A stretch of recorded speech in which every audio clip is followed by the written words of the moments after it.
Welcome back to Level Headed. I'm Jack Brewer, and as you know, my favorite segment is the dirty truth.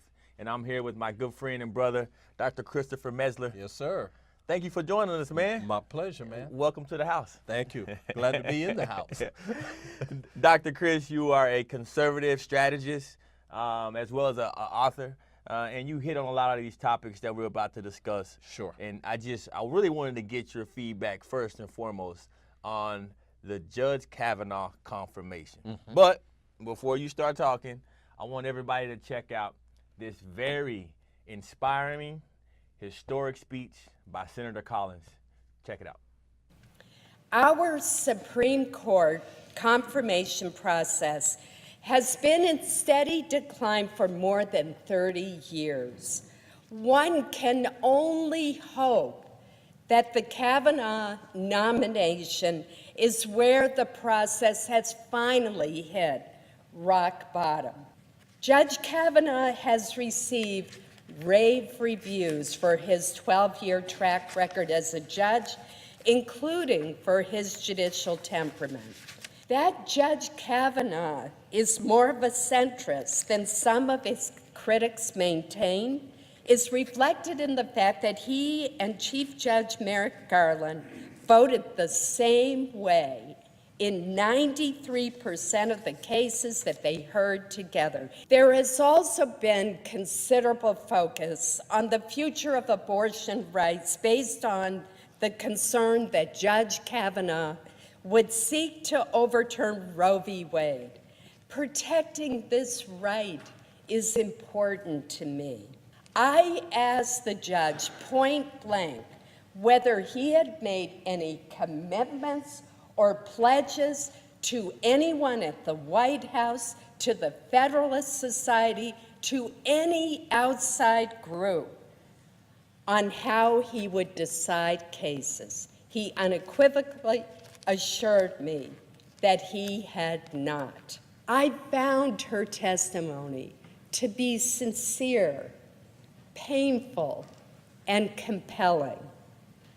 I believe that she is a survivor of a sexual assault. Nevertheless, the 4 witnesses she named could not corroborate any of the events of that evening gathering. I do not believe that the claims such as these need to be proved beyond a reasonable doubt. Nevertheless, fairness would dictate that the claims at least should meet a threshold of more likely than not. On average, an estimated 211,000 rapes and sexual assaults go unreported every year.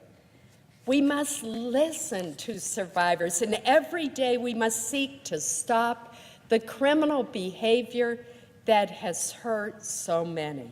My fervent hope is that Brett Kavanaugh will work to lessen the divisions in the Supreme Court so that we have far fewer 5-4 decisions, and so that public confidence in our judiciary and our highest court is restored. Mr. President, I will vote to confirm Judge Kavanaugh. Wow. Very powerful. Dr. Chris, Senator Collins is by far the most liberal senator in the entire judiciary. Yes. And so hearing her speech, I mean, she went line by line by line. This woman did her diligence on Brett Kavanaugh. She did. And I think, for me, it was summed up. She had a quote, and I've been saying this over and over. I've even tweeted it out. When passions are the most inflamed, fairness is the most in jeopardy. Mm-hmm. That's powerful. If passions are the most inflamed, fairness is the most in jeopardy. And I think that's what we're seeing here. What do you think? Yeah, that's absolutely what we're seeing. And we saw that in the entire debate, because you had the people who were very, very passionate because they believed what, in fact, Dr. Ford said. Mm-hmm. And they believed that she was treated unfairly. And so you saw this big explosion. You know, you saw people coming out of the woodwork. And it didn't help that you had the porn lawyer coming out with some people who were extremely not credible, because he is concerned about moving himself into the spotlight. Yep. So that ginned up a lot of unnecessary stuff. And as a result of that, we never really had the opportunity to have the kind of hearings we would have had before. How do the Democrats get away with clinging on to such discreditable information? I mean, I think for me, the point where I said, you know what, enough is enough, is when they started with the allegations of the man gang raping people, drugging women. I mean, someone that does those type of things, they have a history of doing it. Yeah. And, you know, someone from like Brett Kavanaugh, none of these accusations were corroborated. How can the Democrats really attach on to this type of nonsense? Because the Democrats, if you look at kind of what has happened since 2016, their only message has been, we hate Trump and anybody who is surrounded by him. That's it. So this is a continuation of that message. That's how they're able to get away with it, because, and then you have the people on their side saying, yeah, we agree with you. You know, he's putting in place this extreme nominee. And that's just not the facts. I mean, and those have been their comments since 2016. And so they take a guy like Brett Kavanaugh, and I think I read another report that actually said, I mean, he's in line almost 95% with most of the most liberal of the judges in the land. He is. And so, you know, you start really peeling back the real stats and the real facts here, and you see that this is all about the anti-Trumpers. Right. But my question now is, what does this mean for the midterm elections? Well, for the midterm elections, I think it means a couple of things. Democrats are the losers. They have no control of any branch of government. So they're going to be very passionate, and they're going to get their people out to the polls. Republicans need to make sure that, in fact, if they're going to win, that they don't just stay on the laurel of, well, we won with the justice being appointed to the court. And I think that's what you're going to see play out. Yeah, and I just read recently that it seems, I think, over the course of the last week, momentum has started to shift from the Democratic side to the Republican side.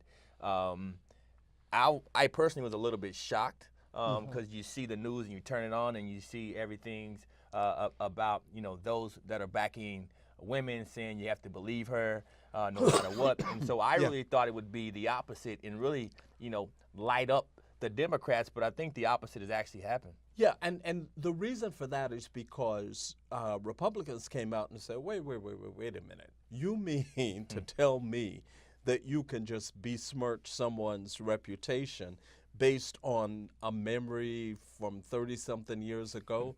And so that, you know, they all came out and said, wait a minute, no, this is just simply not right. Yeah. So that galvanized them. The question, though, however, for Republicans, if they intend to win, they cannot just say, okay, that's over, let's move on to something else. And you know, in this country, the 24-hour news cycle, it'll be something else. That's right. So I'm not a Republican or Democrat. I say that all the time. I voted Democrat every election except for the election of Donald J. Trump, where I voted for Donald Trump. Yes. And so I don't consider myself a true Republican or Democrat. I'm someone that try to stay in the middle, which is why I named this show Level-Headed. I try to take a step back from all the minutia, right? But this one kind of pissed me off because it even got me inflamed. You know, when I start seeing men that are accused publicly with no corroboration, I immediately go back to Emmett Till. Yes. I'm a black guy. Right? Yeah. And I think living in a country like America, where we do have so many freedoms and we do have so much opportunity, as a black man, we need the law. We Yes. need justice because we are always the first ones to get in prison first. Correct. We have longer sentences, and it's we are committed. We are convicted of crimes much faster than anybody else. I just don't understand how black folks and liberals and minorities are supporting this nonsense after all we've been through as a people. Well, because it is this whole, you see what liberals have been able to do is to really play on the psyche of black folks in particular. And so it's always been this, stick with us, we'll give you what? And I'm one of these people, I don't believe the government should give me anything. And I think that's been the whole kind of notion. They've been able to play on that. And in fact, I have a lot of Democratic friends who would say, well, the Democratic Party is more inclusive than what? I mean, that becomes the issues. The economic policies certainly are not beneficial. All this notion of, and they talk about prison reform, for example. Well, we go back to Hillary Clinton and, her notion of what prison reform is. Mandatory minimum. Exactly. and so we're dealing with that right now. But I think, in America, it's been this notion of moving towards this, I'm more comfortable with this party and not really critically examining that. And until we do that, it's going to be a sad state of affairs. But if anything should be able to ignite the black community and wake the black community up, for me it would be this. I mean, you put a man and you persecute this man in front of the entire nation with not one single corroborating fact in the entire case. Not one person came out and said, I seen him there, or she told me this back then, or this happened, or I was with her. Out of all of those cases, you did not have one single corroborating fact. How on earth can anybody support that mess? Well, because you're thinking logically about what occurred.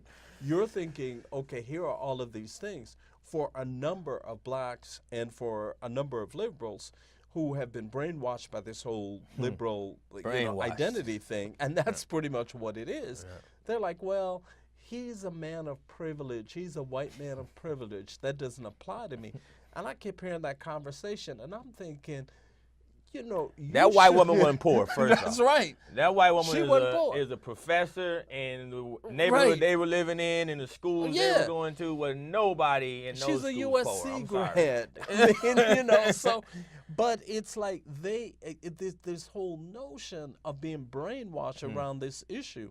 When I saw the issue, I could easily see myself in that situation. Yeah, for sure. Me too. Exactly. Me too. And it kind of scared me. Right. Because I'm thinking, okay, we really have an entire half of our country that will literally lock you up with no corroborating information behind it, no factual data whatsoever. Yeah. Unbelievable, man. Man. But see, the thing about it is, like I said, you're looking at this logically. It goes back to the kind of whole emotional piece and, well, that doesn't really apply. Well, yeah, it does apply to you. That's your everyday life. Everyday life, and there's 1.3 or 4, I forget the number of black men sitting in the penitentiary right now for nonviolent crimes. Exactly. And it's unbelievable. So let's move on real quick. The Me Too movement has really joined this entire anti-Kavanaugh push. It's a continuation from their perspective of the Me Too movement. And I read an interesting article in the AP that just came out this weekend, and talking about the task force and actually the number of high-profile Me Too cases, none of them had gone to jail. Right. And it says the task force has considered charges against 22 suspects, right? Harvey Weinstein, Kevin Spacey, all the guys that we've heard, Moonves from CBS. But in 14 of the cases, charges were declined because the allegations were reported either too late or didn't have enough factual information behind them. Right. The only person that's going to jail is Bill Cosby, people. That's it. Bill Cosby, the black man, the only man that's gone to prison over the whole Me Too movement. Oh, what is going on? Well, and so part of the reason that Bill Cosby went to jail was, remember the speech he gave about black men, you need to pull up your pants and all of that. Yes. Once that speech happened, so many members of the black community turned against him after that speech. And in fact, they allowed this prosecution to occur. You know, I was a prosecutor. Yeah. You know, when you're prosecuting a case, the day before the statute of limitations runs, that's when you're going to go file your case. And you didn't hear a whole uproar from black folks. It would have been different, though, had he not given that speech. Because you heard a lot of people, oh, he's airing our dirty laundry. You need to pull your damn pants up. You know, that's the bottom line. I ain't look at it like that. You know. But listen, I know I have seen and heard, and I've talked to women myself who have been sexually assaulted by Harvey Weinstein. And I know that brother is sick. And all I gotta say is hopefully, you know, justice prevails, because we do have a problem. We've had a problem over a history of time with women being sexually assaulted. Of course. Right? But, you know, I think I mentioned this to you before, where my perspective kind of changes, and the reason why I'm able to be open-minded and level-headed when it comes to these topics is I had to sit through trials of watching my college teammates who were accused of rape in college. They were kicked out of school before their trial, and every single one of them was acquitted because it was found. It always came out that the woman was actually lying. And so my only message to people is, you cannot convict someone when there is no facts and no corroborating information against them. I watched so many black men lose their lives, kicked out of school. They lost their entire sports career because a woman was embarrassed because she had sex with them, or whatever the other details behind it was. The parents were upset because she was late getting home. All these things, they happen too. And so I think this is, for me, that woke up that memory in my mind. And that's what really has me so motivated to stand up against this injustice against men too. Yeah, absolutely. And that becomes the thing. It's like, just because the woman says it's so, apparently that's where we're moving. At that point, you don't need evidence. You don't need any of those kinds of things. So for me, then, what does that say about the relationship between women and men? You know, because dudes are going to be like, no, I'm good. I'm good. I'm good. I'm okay. I'm okay, you know. 100%. But Dr. Chris, this has been a fascinating conversation. Thank you. You're a very intelligent man. Stay right here, though, because we're coming back for another segment. We're going to hear from our sponsors, and we'll be right back. I want to thank GoRx.org for their amazing sponsorship of Level Headed. Go now, download GoRx.org and save up to 95% on your prescription drugs. It's amazing. I use it myself whenever I have to go get a prescription filled for my parents or for myself or my children. Go now today. Works at CVS, Walgreens, any major drugstore. That's GoRx.org. That's GoRx.org. Save up to 95%. At Gents, we have defined the Wear Anywhere baseball cap, a luxury cap that can be worn both at formal and casual events. Our sophisticated design aesthetic and luxury materials are noted in GQ magazine, Vanity Fair, Details, and can be seen worn by many athletes and entertainers. Look and feel like billions in the boardroom, when you're traveling, on the golf course, and when you're with your friends. Now go close that big deal. Purchase your Gents caps and apparel at gentsco.com.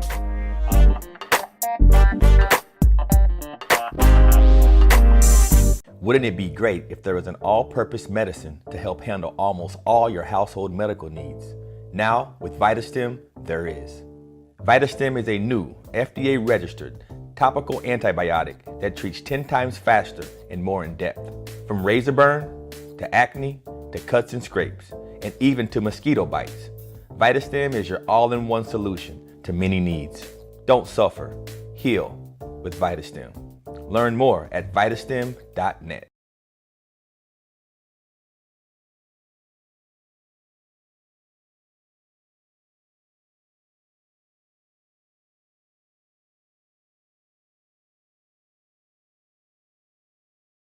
Welcome back, welcome back. This is segment 2 of The Dirty Truth. I'm here with my good friend, Dr. Chris.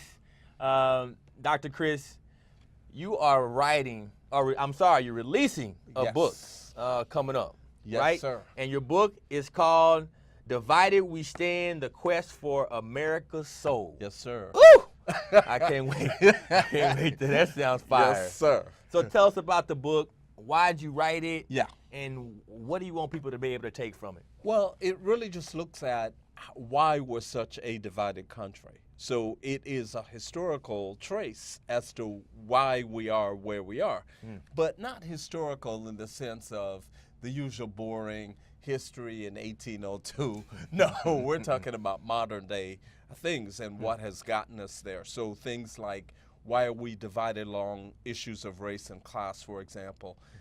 It is a very critical look at white liberals in particular, and how white liberals, even though they're supposed to be helping, are actually not helping at all and are in the way of a lot of progress for people of color. Black people in particular is what I focus on.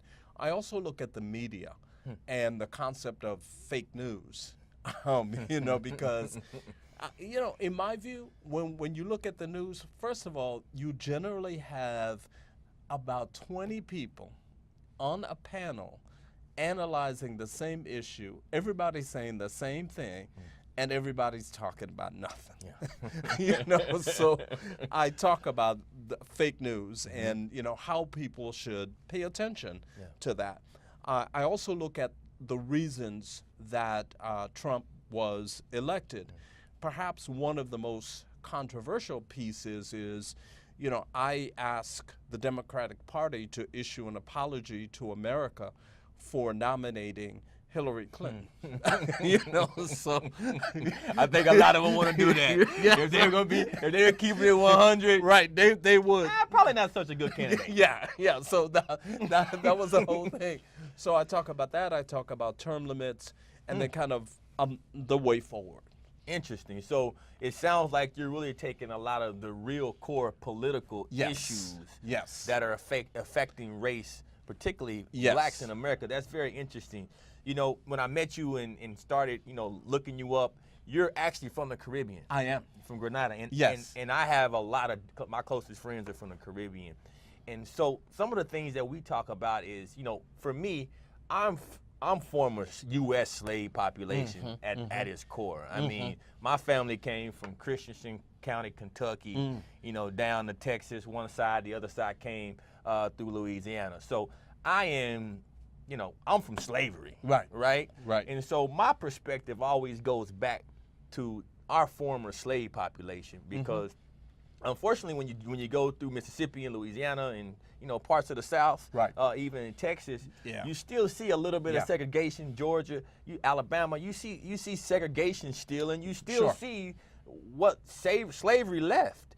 And so that just happens to be the sickest population in America, happens to be the most uneducated population in America, and it's the poorest population in America. And so for me, I've always dreamed that one day we would see a government that says, if you're from that population, we're at least gonna let you get some education, right? We're at least gonna let you get some education, and try to make up for that time. And I'm, as you know, I'm a pretty conservative guy, but I think there are a lot of things that need to be mended when it comes to that. But as a Caribbean man, what's your perspective on those issues? Well, it's a different perspective in that we didn't have slavery like there was slavery in America. There was slavery because, of course, there was colonization. Particularly in so Haiti. It was that. And by the way, Haiti whooped Napoleon's ass. That's true. Took back the freedom. Took it back.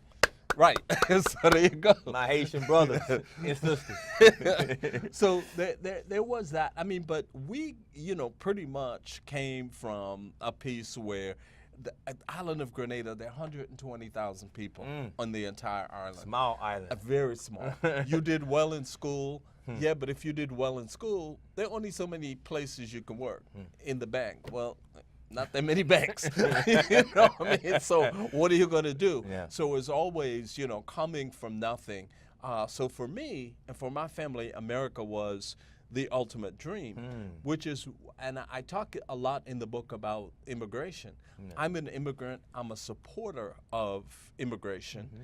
However, I'm talking about legal immigration, because when we came to this country, you can't be sneaking in and then expect that. So, I talk about, so it's a different experience, because when I came here and started going to school, and it was just a completely different experience. Yeah. I went to law school also at Oxford in the UK. Wow. And over there, again, completely different experience.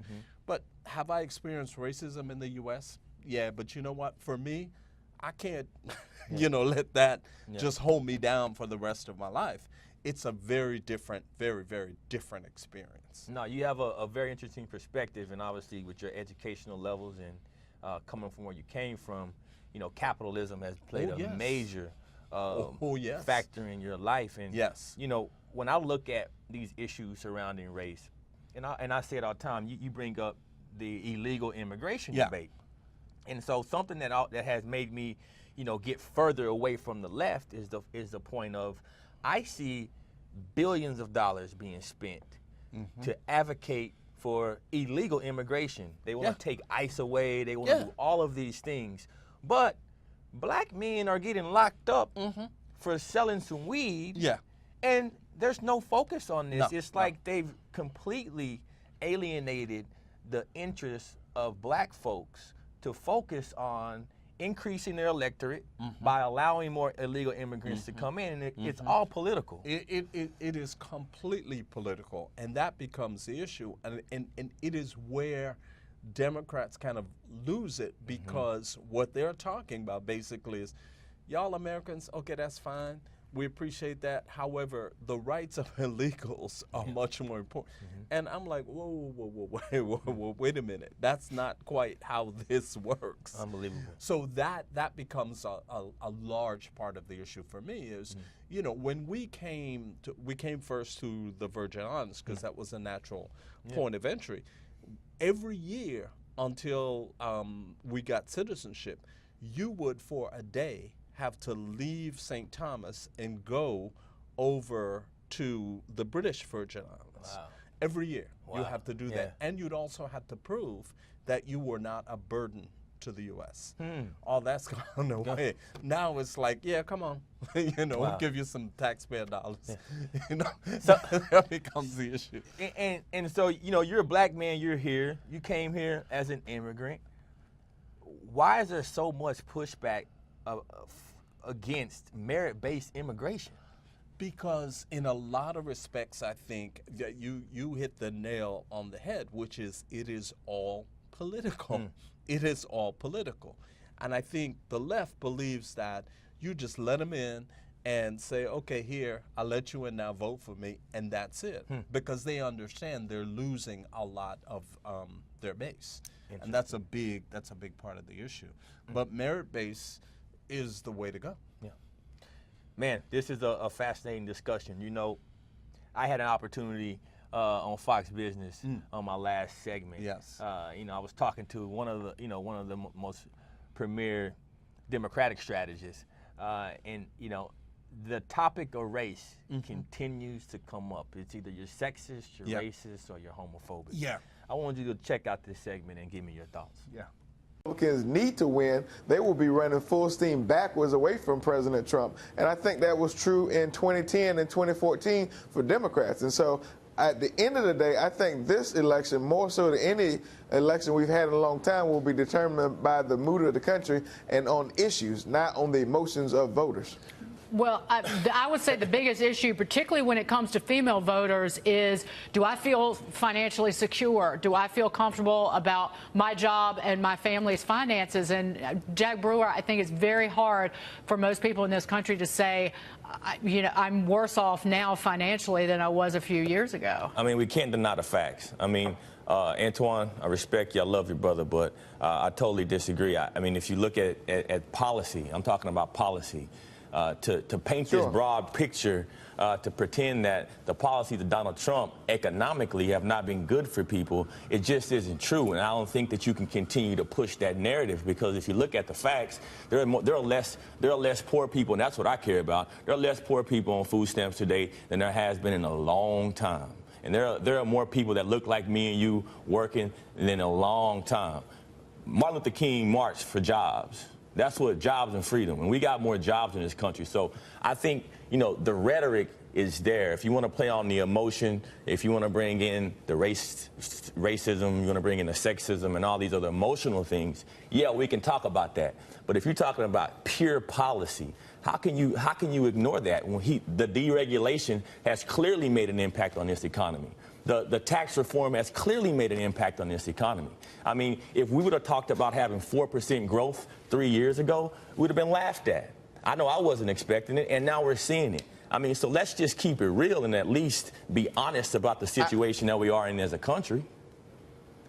Listen, you won't find me having emotional arguments. I try to come with non-debatable facts. The fact of the matter is, while the economy is doing well, it is because this economy started doing well under the previous president. And while the Republicans want to make the economic argument, every poll I've seen, every poll I've read, says that health care will be the #1 issue in this election. So, Doc, you saw my comments, man. Yes. What can we do to try to bring this country together and get this thing back on track? So a couple of things. I think number one, we have to be honest about what's actually going on in the country. I think that's number one, because I think what happens is, Honesty. yeah, let's start with that. Who would ever think of that? Well, and then I think too, everybody's going on these talking points. Everybody, I've got these 3 things that I have to say. I think that's got to be out the window. The other thing is, we have to hear people rather than simply listen to them, because I think that's the other issue we have, where we listen so that we're then trying to figure out what can we say to defeat that argument, rather than hearing exactly what they're saying, which is the other part of the problem.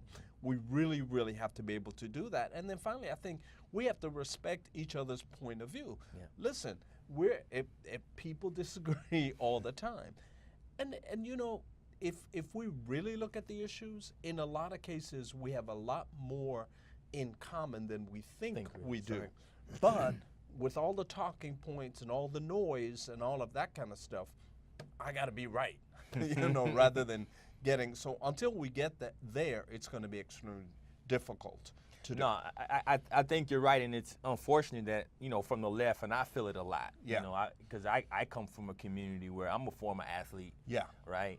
And so this whole, whether it's the kneeling debate, police officer debate, I'm the national spokesman for the Police Athletic League. Yeah. And so folks look at me as, oh, you support police officers? Yeah, I support police officers that abide by the law. Right. Right? That's exactly what it is. And that's the vast majority of police officers that are trying to get back home to their families. Right? And then we look at these communities. Most of these police officers don't even want to be policing these communities. No.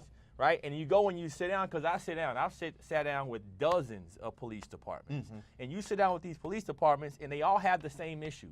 They don't have anyone to hire. No one is applying for the jobs. No one from the same communities that need to be protected. Black folks, us included, we're not applying for the jobs. Right. But the second that something goes wrong, we want to complain about it. Oh, yeah. Right? Yeah. And so, I mean, there's different perspectives. And, this whole kneeling debate, I've been front and center. Yeah. Right? I would kneel, but I understand. Yeah. And I don't blame anybody for protesting. This is America. You have the right, to do it. Do whatever you feel. Now, if your job passes a law that says you shouldn't do that, or passes a rule, can't do it. then don't do it. And that's just that simple. That's simple, right? And so, finally, though, I think and I hope that people around the country are understanding, because you can look at both sides. Some of the biggest advocates for criminal justice reform are conservatives. Koch brothers. The Koch brothers have put Yes. a lot of a money lot of their money toward into prison that. reform. Yeah. Right. I just started producing a documentary on recidivism. Yes. And so there's a lot of on both sides of the aisle. Of course. People are not okay with locking folks up. No. Right. No. The 13th Amendment was not meant to enslave a new class of people through prison. That's not what it was meant for. That's exactly right. And we need to fix it. Yeah. And so I wanted to also touch on something, man, because, you always in the media, you see every time there is a black kid shot by a white cop, right? You see this all over the media. Yeah. Right? But now, finally, thank God, this cop, his name was Jason Van Dyke, out of Chicago, sicko, killed this young 16-year-old Laquan McDonald, shot the boy 16 times, right? 16 times, talking about evil. It was on camera.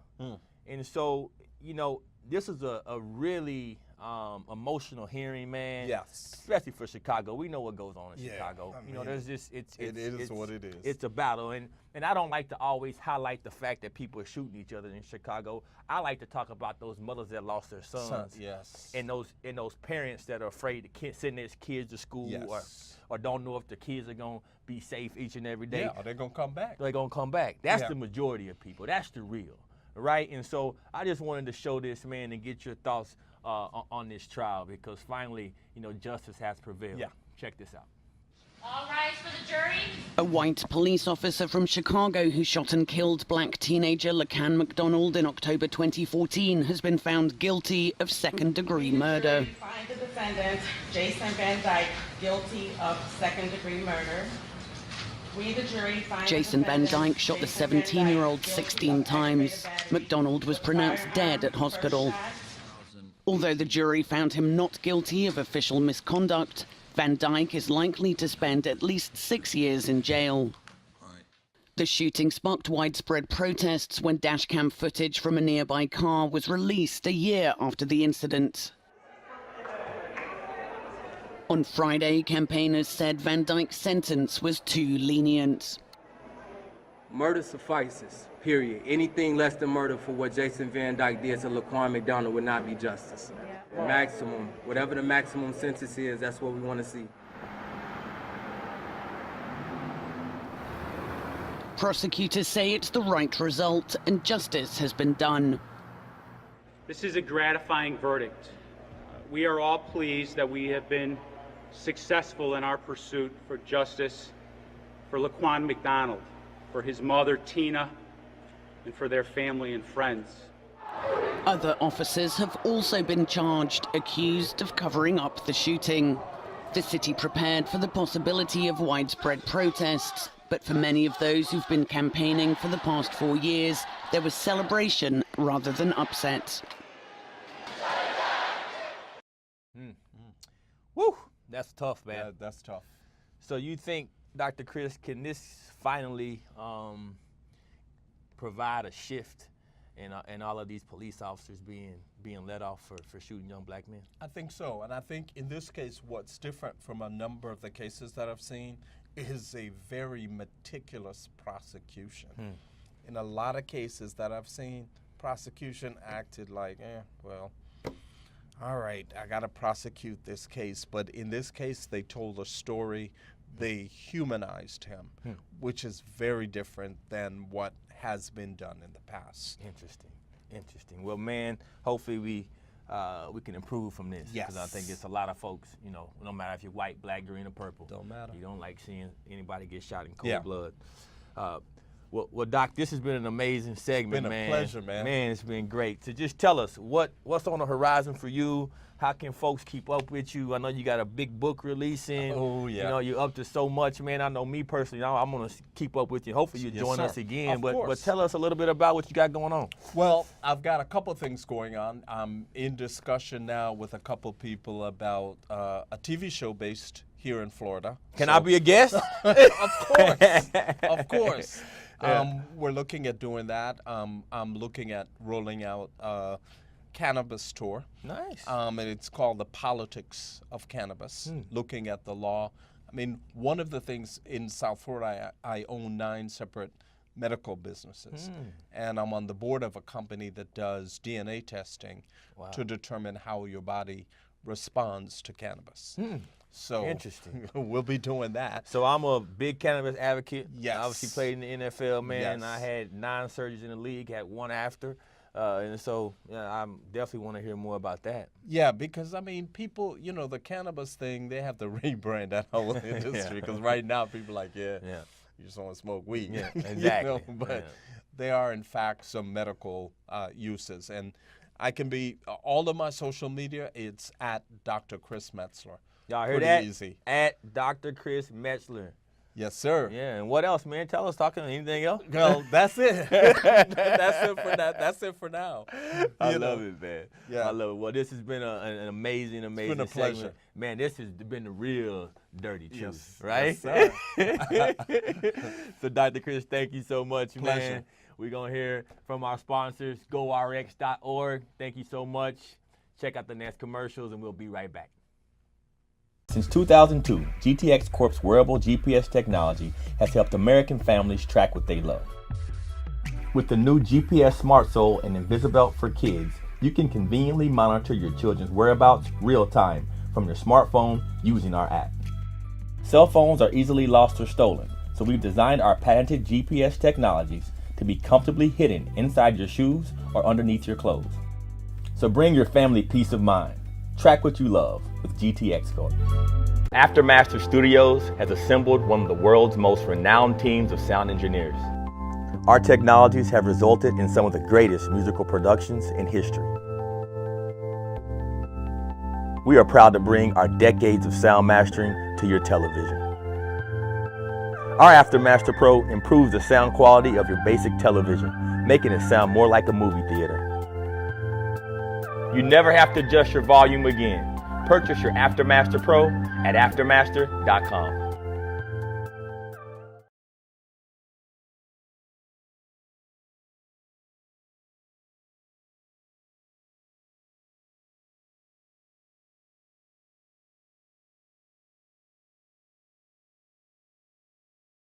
Welcome back to Level Headed with Jack Brewer.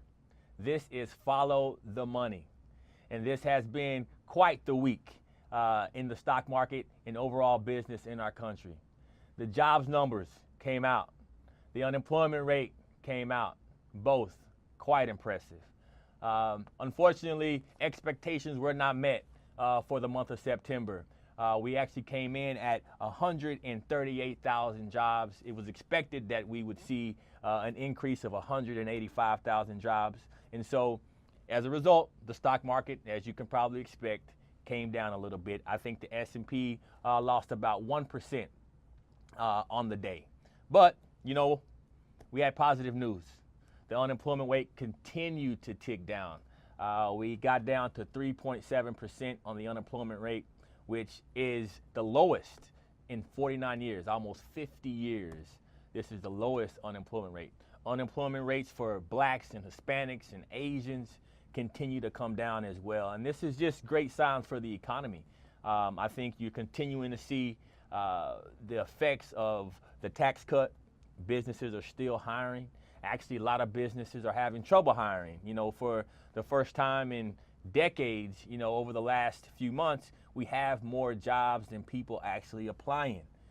It's just something that doesn't happen in a normal scenario. And so the Trump economy is really, you know, going full speed ahead. Now, one thing that also happened that's interesting, the revisions. So if you don't know what that means, every month we have unemployment numbers, but those unemployment numbers are not completely official until the month after, when they're able to revise them. And basically it's a correction in the number of jobs. And so in August, there was a huge revision of almost 69,000 jobs. So last year, the August jobs number came in at 201,000. It was just recently revised to 270,000. So a lot of jobs increased in August. And as I said before, this last number came in a little bit low, but we must keep in mind that we just went through massive hurricanes along the East Coast in September. So that probably had a little bit of effect on our jobs number. And so moving on to other news in finance, as we follow the money, we got to talk about Elon Musk. This guy's antics just won't stop. Y'all check out the latest news here on The Lawn. Elon Musk is once again under fire for his use of social media. Today he tweeted, "Just want to say that the Short Seller Enrichment Commission is doing incredible work, and the name change is so on point." Fundamentally, he's not acting ethically on behalf of the shareholders, because ethics is what you should do.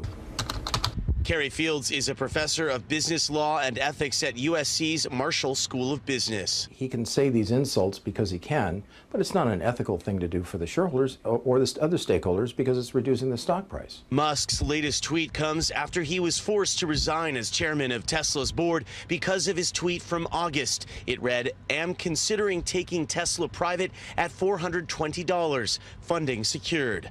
Musk later retracted the statement, but it was too late. The SEC said that tweet caused so much market confusion and turmoil that the NASDAQ had to stop trading for 90 minutes. The SEC sued, and Musk agreed to resign his chairmanship, but got to stay on as CEO. He's not acting as a CEO should, and it's evident that his board is not keeping him in check.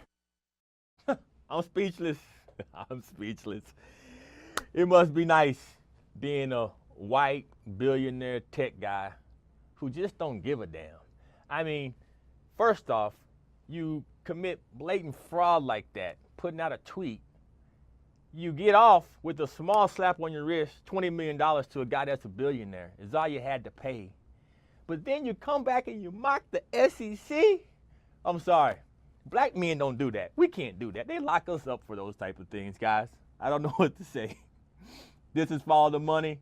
That what I just saw was ridiculous. Let's hear from our sponsors, and thank you for tuning in.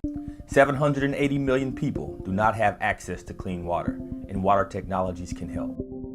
Our ProCleanse water filtration purifies the water, stores up to 5 gallons per unit. Perfect for any environment with clean water issues, including many underdeveloped countries, rural areas, and places that often experience natural disasters with no electricity. Folks are drinking contaminated water. Clean water from air for when you need it the most. Visit us at greatwater.net. Our food brands are UNI, QUE, unique specialty foods for the entire family. Popsy cakes are the world's first gourmet cupcake on a pretzel, which can be customized for any occasion. Our Jose Madrid's flavored salsa is made with only the finest natural ingredients. Christopher Street offers a unique line of wines, jellies, sauces, and more. And we can't forget our specialty unique pizzas. Bring our unique foods to your kitchen today. Purchase direct at uniquefoods.co.